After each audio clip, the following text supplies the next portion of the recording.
Hey everyone, it's Rick over at Zsphere. Welcome to this edition of the MSP Growth Academy.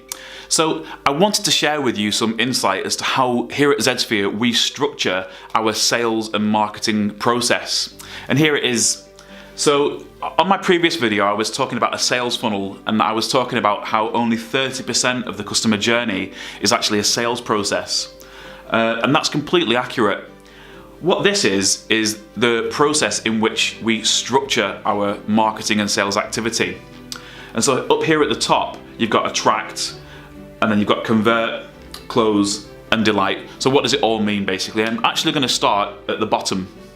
And this does look like a bit of a bottom, doesn't it? So what does delight mean? Here in our business, delight is that post-sale customer experience that we provide for our customers. So when somebody has purchased with us, what we typically find is that they enjoy receiving our videos that welcome them to being a Zsphere partner.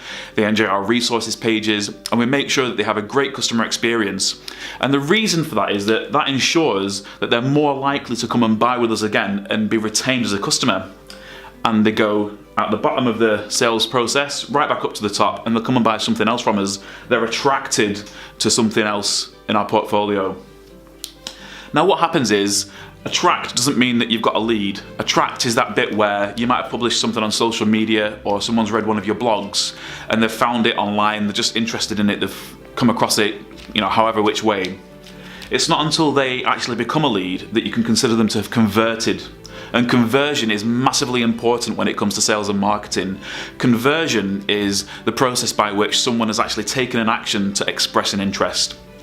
When it comes to Zsphere, a conversion is when someone's actually filled out a form on our site to say, yeah, I'd love to have a trial of Ninja RMM, or I want a quote for TeamViewer, or I'm interested in your VoIP telephony service. And we get their details. And what we do is when we get the details, we have an internal service level agreement that as soon as someone has submitted their details, we contact them within 5 minutes, because that means that there is a 5,000 times, not percent, times more chance that they'll become a customer if you contact them quickly. I'm going to talk more about that in one of my other sessions. Now, the close section is actually the sales process. The process of passing the lead to a salesperson and typically getting them into a 30-day sales cycle, that is the sales process itself. Just because it says closed doesn't mean that the deal is done. That is the case of keeping them influenced, keeping them aware, helping the customer along, making sure that they're properly qualified and that they've got everything that they need, and then they place the order, and then they get into the delight phase. So it really helps, because what we've done here is we've actually structured our company in a way where different people in the business have different responsibilities for each section. So my colleague Esha is responsible for our attract strategy, and she spends her days creating amazing content, putting it on our social media platforms, building out our video portfolio.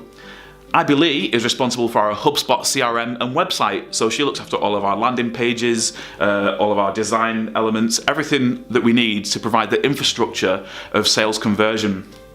Then Danny is on our sales team, and so he's the guy that picks up the phone to the customer. He's an MSP product specialist, and he can take people through the process of buying a product. And they might also speak to Samantha, who's our technical specialist, and she might give them a demo of a solution.